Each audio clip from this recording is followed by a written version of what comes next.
Ang ating Tagalog recap ngayon ay isang action-adventure na nirelease noong 2004 na pinamagatang Van Helsing.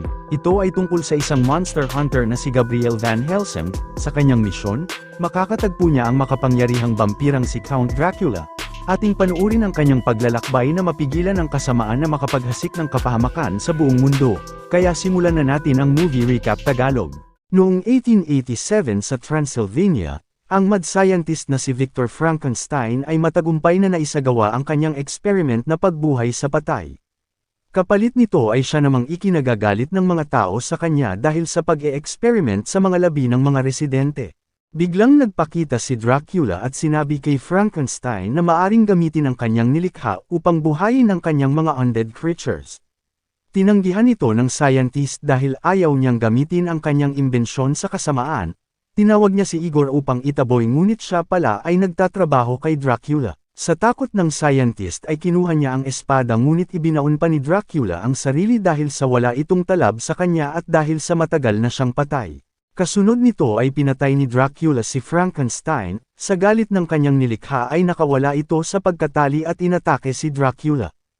Habang sinusugod ang kastilyo ng mga tao ay tumakas ang halimaw kasama ang labi ni Frankenstein papunta sa windmill. Nang naka-recover na si Dracula ay nagpalit anyo ito sa nakakatakot na halimaw.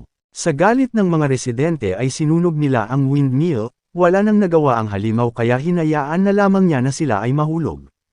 Pagdating ni Dracula, kasama ng kanyang mga alagad ay sobrang nadismaya ito sapagkat hindi niya nakuha ang halimaw. Pagkalipas ng isang taon, isang monster hunter na kilala sa pangalang Van Helsing ay tinutugis ang isang halimaw na nag-iiwan ng sigarilyo sa mga biktima nito. Pagkalingon niya sa isang gusali ay napansin niya ang isang nilalang na umaakyat dito. Agad niyang pinuntahan ito at walang takot na hinarap ang halimaw na si Mr. Hyde na matagal na niyang hinahunting dahil sa makahayop na pagpatay nito sa mga residente ng syudad. Matapang na nakipaglaban si Van Helsing sa halimaw, nang nahampas siya ay binaril niya ito pagkatapos ay ginamit niya ang kanyang mga umiikot na patalim at tumama ang halimaw sa kampana. Ikinulong niya si Van Helsing sa kampana, nang marinig ng halimaw ang umiikot na patalim ay binuhat niya ito at nakita ang isang butas na pananglinlang ni Van Helsing. Siya ay nakakapit lamang sa kampana at pinutol ang isang kamay ni Mr. Hyde. Nang galaiti sa galit ang halimaw kaya winisiwas niya ang lalaki at inihagi sa rooftop. Agad na ginamit ni Van Helsing ang kanyang grappling gun at pinatama kay Mr. Hyde. Gamit ang kanyang buong bigat ay nahila niya pababa si Mr. Hyde na nagbalik anyo bilang tao na si Dr. Jekyll. Pagkatapos ng misyon ay umuwi si Van Helsing sa Vatican, inatasan siya ng isang pari ng panibagong misyon na tulungan ang pamilyang Valerio sa lugar ng Romania. Ang pamilyang ito ay matagal nang nakikipaglaban kay Dracula sa loob ng maraming henerasyon. Subalit sa kasalukuyan ay ang magkapatid na lamang ang natitira sa pamilya. Ang misyon ni Van Helsing ay tulungan ang dalawa sa Romania para mailigtas mula kay Dracula at matulungan sila na maisakatuparan ang kanilang misyon. Bago umalis ay binigyan siya ng pari ng isang scroll, at pinuntahan niya ang isang inventor na monk na nagbigay sa kanya ng mga sandata na kakailanganin niya sa laban. Samantala sa Transylvania, si Velcon ay ginawang pang-akit ang sarili upang mapalabas ang mga vampira ngunit isang werewolf ang umatake. Sinubukan nila itong huliin subalit pumalya ang kanilang ginawang pang-trap, hinabol si Anna hanggang sa bangin, nang inatake siya ng werewolf ay iniligtas siya ni Velcon, subalit si Velcon ay nakagat at nahulog sa tubig. Naglakbay na sila Van Helsing patungong Romania at matapos ang ilang araw ay nakarating na din sila sa kanilang destinasyon. Sa kanilang pagdating ay nakasagupaan agad nila ang tatlong vampira. Ginamit ni Van Helsing ang crossbow at patuloy niya itong inaatake ngunit sa sobrang bilis ng mga ito ay hindi niya magawang mapatamaan. Nang maglaon ay nakuha ng vampira ang isa sa mga residente. Buti na lang at sumikat na ang araw kaya bigla na lang nagtago ang mga vampira. Gayunpaman, hindi ito nagtagal at nagtakip silim na ulit. Mula sa balon ay biglang lumabas ang vampira at kinuha ang babae na si Anna. Sa katapangan ni Anna ay nagawa niyang makawala sa vampira gamit ang kanyang punyal. Subalit kinuha naman siya ng isa pang vampira. Nang napansin ni Van Helsing si Anna ay agad niyang inadjust ang kanyang crossbow sa single shot at pagkatapos ay agad niyang inatake ang vampira. Maswerte naman niya itong napatamaan at nailigtas si Anna. Isa sa mga vampira ay hinarap si Van Helsing at ibinunyag na sila pala ay mga asawa ni Dracula na laging naghahanap ng mabibiktima sa bawat bayan na kanilang napupuntahan. Nang biglang umatake ang vampira kay Van Helsing ay agad niyang inilubog sa holy water ang kanyang pana. Gamit ang multiple shot mode ay inatake ang vampira hanggang sa mapatamaan niya ito. Ang vampira ay unti-unting namatay hanggang sa naging abo ito. Sa pagkamatay ng vampirang ito ay nagising si Dracula mula sa kanyang kabaong na galit at nangakong maghihiganti. Agad niyang pinakawalan ng isa sa kanyang werewolf upang alamin kung sino ang pumatay sa isa sa kanyang mga asawa. Sa kabilang banda ay inimbitahan ni Anna si Van Helsing sa loob ng kastilyo at dito napagtanto niya na si Anna ay isa sa mga descendants ng pamilyang Valerius. Kalaunan sa kalagitnaan ng gabi ay nakarinig si Anna ng kakaibang tunog kaya hinanap niya ito. Sa paglingon niya ay nagulat na lamang siya nang makita ang kanyang kapatid na si Velcon.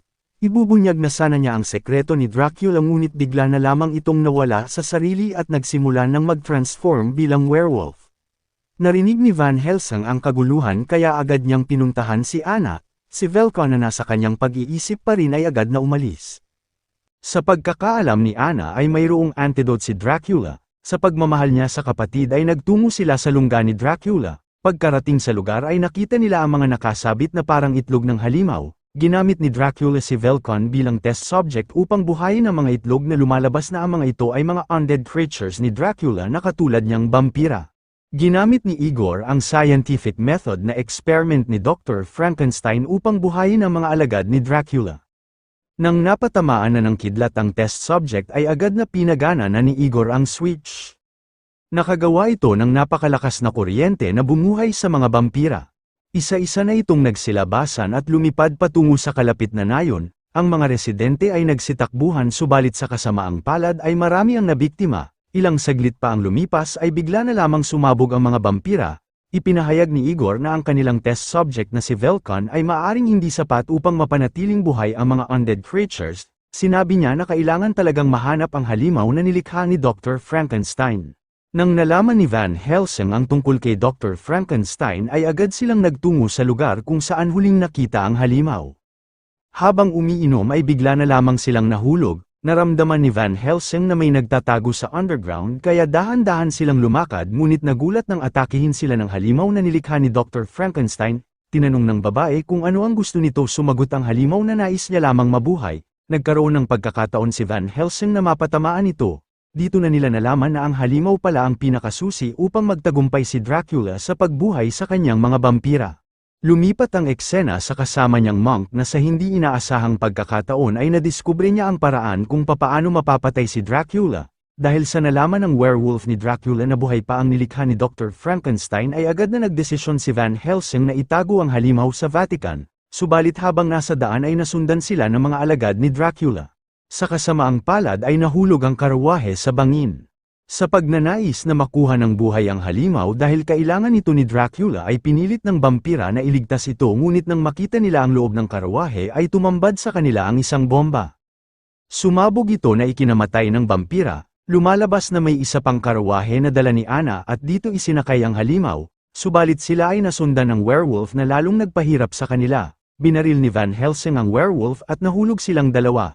Kinabukasan habang hinahanap sila ni Anna, natagpuan niya ang kapatid na bumalik sa kanyang anyong tao ngunit sa kasamaang palad ay binawian na din ito ng buhay. Nagalit si Anna kay Van Helsing dahil sa pagpatay nito sa kanyang kapatid ngunit napansin niya ang sugat at napagtanto na hindi magtatagal ay magiging werewolf na rin siya. Maya-maya ay bigla na lang siyang hinampas ng natitirang asawa ni Dracula at inilipad siya sa kastilyo. Muling nagbalik sina Van Helsing sa bayan subalit itinago na muna nila ang halimaw sa isang libingan. Sila ay nag-disguise upang makapasok sa kastilyo at iligtas si Anna. Sa kastilyo ay kasama ni Dracula si Anna na sumasayaw. Habang nagsasaya ang lahat ay ginamit ni Van Helsing ang tali upang makuha si Anna. Sa kabila nito ay naging kalmado lang si Dracula sapagkat alam na nito na talagang darating si Van Helsing. Nagulat si Van Helsing dahil dala na ni Igor ang halimaw ni Frankenstein. Lumalabas na nakita nila ang pinagtaguan sa halimaw. Sa hudyat ni Dracula ay hinabol sina Van Helsing ng napakaraming vampira.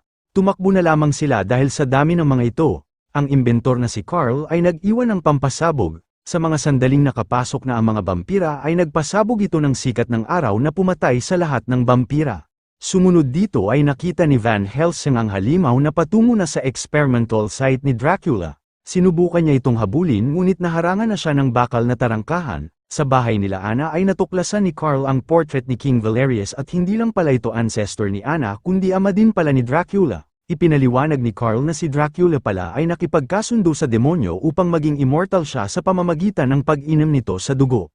Pagkatapos ay napagtanto ni Van Helsing na ang mural pala ay isang lagusan, kinailangan lang nito ang scroll na ibinigay ng pare upang mabuo ito. Ang pinto ay isa palang lagusan patungo sa harap ng kastilyo ni Dracula. Hindi nagtagal ay unti-unti nang nararamdaman ni Van Helsing ang kapangyarihan ng werewolf, hinawakan niya ang dalawa upang makapasok sa higanteng pinto. Sa loob ng kastilyo ay agad nilang nakita ang halimaw ni Frankenstein na nakakulong sa yelo.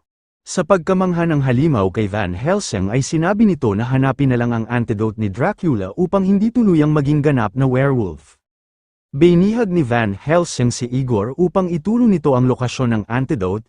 Sina Anna at Carl ang nagtungo sa chamber upang kunin ang antidote subalit pagpasok ni Anna ay itinulak ni Igor si Carl at ikinulong ang dalawa. Samantala si Van Helsing ay tinulungan ng halimaw na makawala.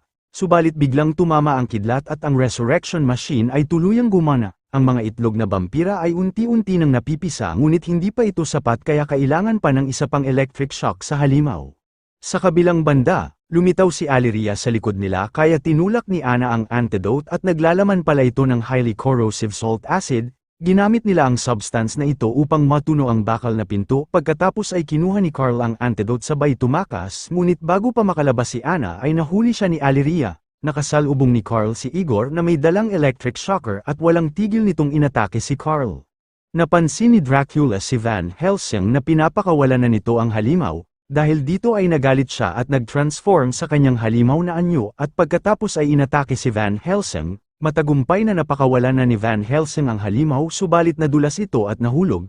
Maswerte naman itong nakakapit sa kabli ng kuryente na nakatulong kay Carl na inaatake pa din ni Igor. Nahagip si Igor ng kabli na siyang naging dahilan ng pagkahulog nito sa bangin. Inabot ng halimaw si Aliria na aakmang kakagate na si Anna. Pinigilan ng halimaw na makuha pang muli ang antidote mula kay Anna. Sinabihan ng halimaw si Anna na magmadali nang ibigay ang antidote kay Van Helsing. Gayunpaman hindi ito napigilan si Aliria at buti na lang inihagis ni Carl ang silver stake at isinaksak sa vampira na ikinasawi nito. Nang naghating gabi ay dito na nagsimulang nag-transform si Van Helsing bilang isang ganap na werewolf. Nag-transform na din si Dracula at nagsimula na ang dalawa sa isang matinding labanan. Sa una ay pareho silang nagpapakita ng pantay na lakas ngunit sa bandang huli ay mas nanaig ang lakas ng werewolf sapagkat ayon na sa history ni Dracula tanging ang werewolf lang ang makakapatay sa kanya at yun din ang dahilan ng pagtatago nito ng antidote. Nang natakpan ang buwan ay biglang naging tao muli si Van Helsing at ibinunyag ni Dracula na si Van Helsing ang pumatay sa kanya noon ngunit sa pangalang Gabriel, at ipinakita din niya ang kanyang putol na daliri na ang singsing ay suot ni Van Helsing. Nang nag-full moon na muli ay nagpatuloy ang pag-atake ni Van Helsing at sa huli ay kinagat niya si Dracula. Kasunod nito ay isa-isa na ring namatay ang kanyang mga undead creatures, ngunit hindi pa dito nagtatapos ang kwento sapagkat si Anna na nagpakita sa harap ng werewolf ay agad na sinunggaban at pinatay. Kahit sa huling sandali ay nagawa pa din ni Anna na maiturok ang antidote sa werewolf. Nagwakas ito kay Van Helsing na umiiyak at sinisisi ang sarili sa pagkamatay ni Anna ngunit napawi ang kalungkutan nang makita si Anna sa kalangitan na nakangiti sa kanya. Sa kabilang banda ay masayang naglayag ang halimaw ng mag-isa. Ano ang masasabi nyo sa pelikulang ito? Kung may nais kayong ikomento ay mag-comment lang sa baba. At kung nagustuhan nyo naman ang video na ito ay maaaring paki-like and subscribe para sa marami pang movie recap Tagalog. Hanggang sa susunod, salamat sa panunod.